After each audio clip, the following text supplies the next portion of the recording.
Student, मैं doctor J Shah, head of the department of commerce, Vivekananda college, Raipur. आज business communication के part 4 के बारे में डिस्कस करूंगा। ये पार्ट है ओरल प्रेजेंटेशन से रिलेटेड। पिछले 3 पार्ट में रिपोर्ट राइटिंग हमने लिया, आज ओरल प्रेजेंटेशन लेंगे। सबसे पहले मैं बता दूं, ये इसमें मीनिंग, ऑब्जेक्टिव और फैक्टर अफेक्टिंग प्रेजेंटेशन 3 पार्ट में फिलहाल इसको डिवाइड किया गया। मीनिंग, सबसे पहले प्रेजेंटेशन का मीनिंग क्या होता है वो समझ लेते हैं।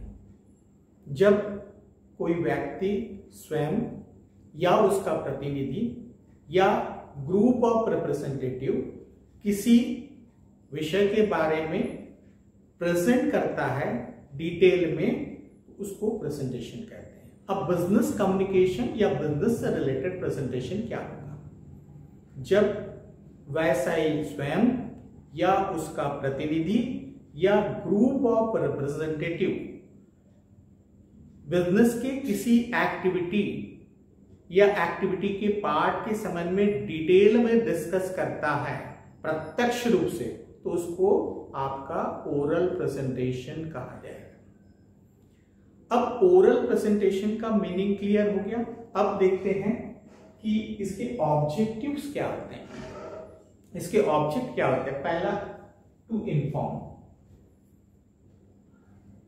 किसी भी बात, नई चीज को, चाहे वो नई पॉलिसी हो, चाहे वो नया प्रोडक्ट सर्विस हो, के बारे में इन्फॉर्म करना, या प्रोडक्ट में अपडेट हुआ है उसके बारे में इन्फॉर्म करना, या किसी रूल या नियम को क्लियर करना, वो आपका प्रेजेंटेशन का एक उद्देश्य, ऑब्जेक्ट हो सकता है। दूसरा, परस्यूट। परस्यूट प्रेरित करना, उकसाना। किसी प्रोडक्ट को खरीदने के लिए, किसी सर्विस को अवेल करने के लिए अगर उकसाया जाता है, प्रेरित किया जाता है प्रेजेंटेशन के लिए से, तो वो प्रेजेंटेशन का एक उद्देश्य होता है।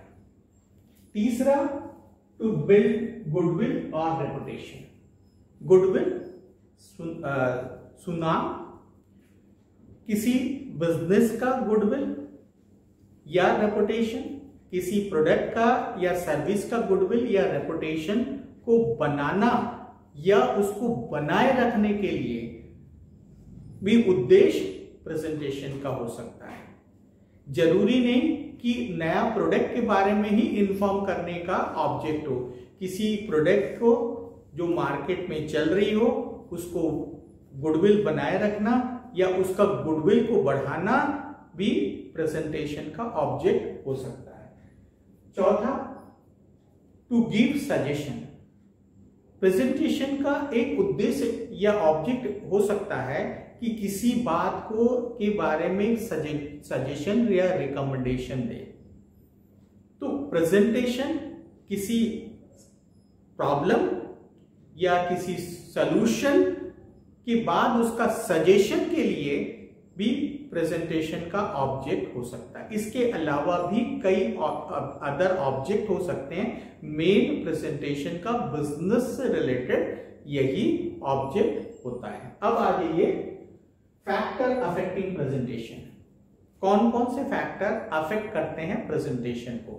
कौन कौन से फैक्टर अफेक्ट करते हैं प्रेजेंटेशन को? सबसे पहले, पर्सनल क्वालिटीज। पर्सनल क्वालिटीज जैसे कुछ लोगों का किसी बात को प्रेजेंट करना, वाक्पटुता होना, किसी चीज को अच्छे से समझाना, वॉइस का अप एंड डाउन अच्छे से करना, अच्छी लैंग्वेज का यूज करना, कई लोगों की क्वालिटी रहती है।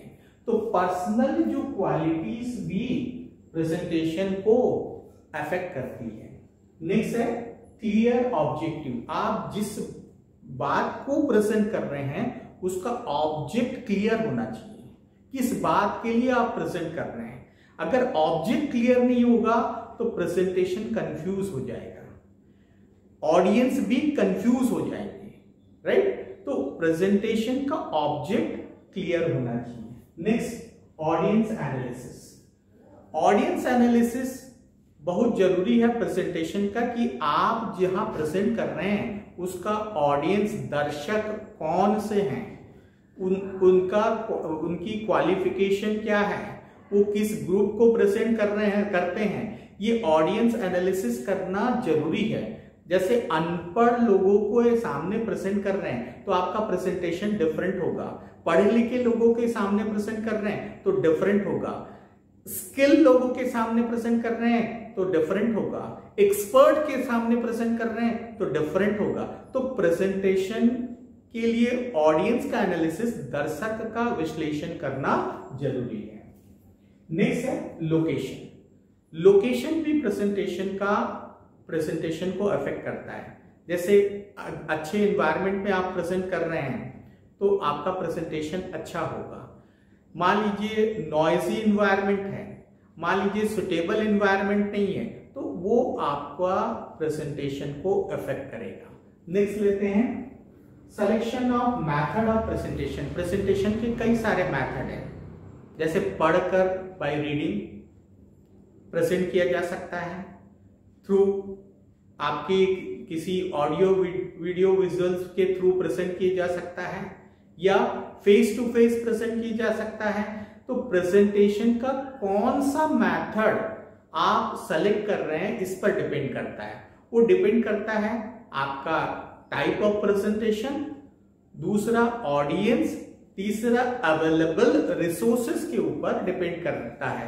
तो आपको सुटेबल सिलेक्शन प्रेजेंटेशन के मेथड के करना चाहिए।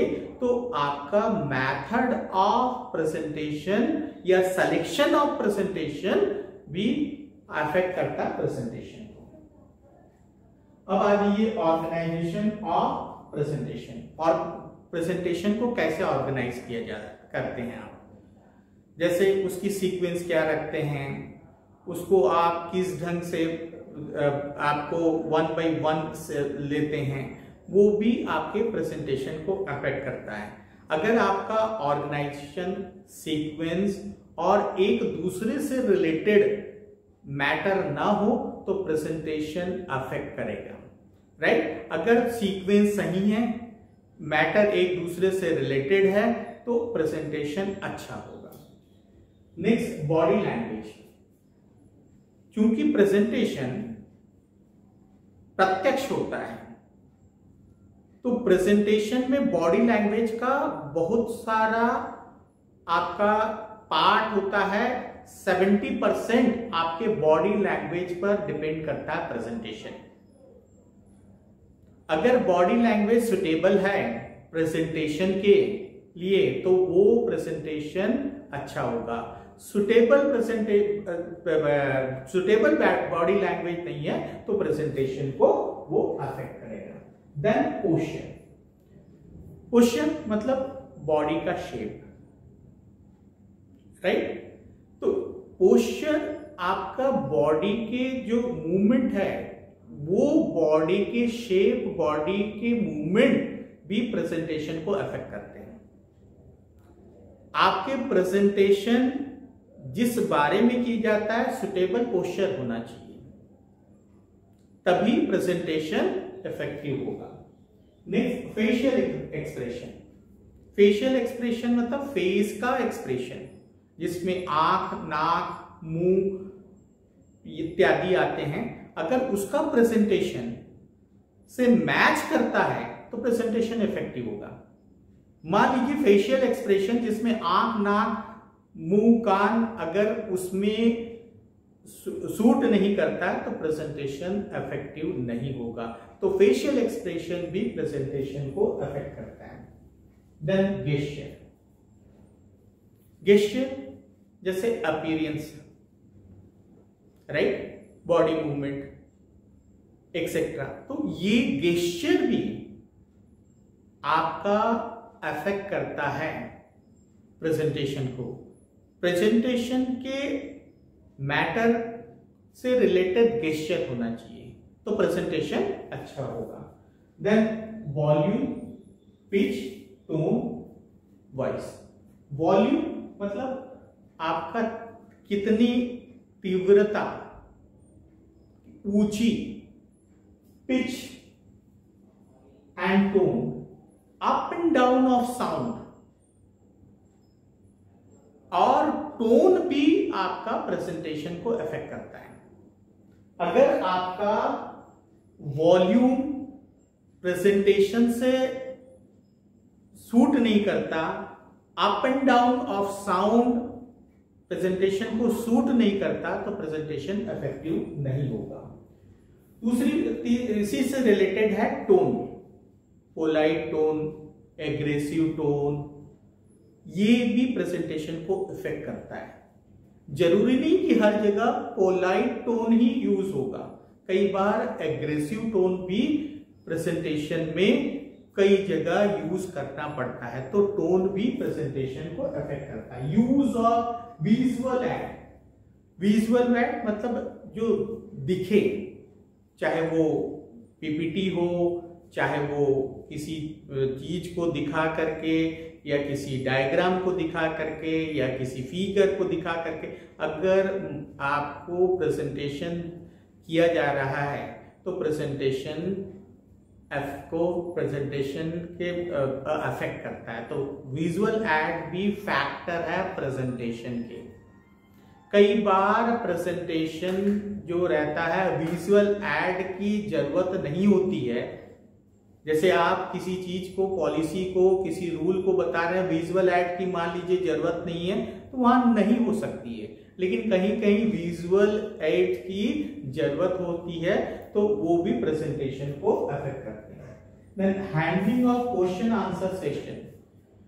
प्रेजेंटेशन के लास्ट में कई बार क्वेश्चन आंसर सेशन होता है जिसमें डाउट क्लियरेंस होता है।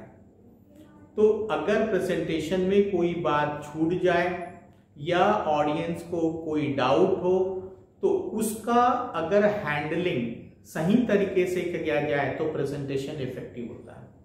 अगर मान लीजिए उसका हैंडलिंग सही तरीके से नहीं किया गया, तो आपके सारे किए कराए प्रेजेंटेशन का इफेक्ट कम कर देता है या खत्म कर देता है।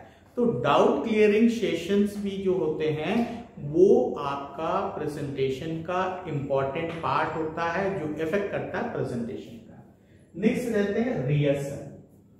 किसी भी चीज का रिहर्सल, रिवीजन करना जरूरी होता है।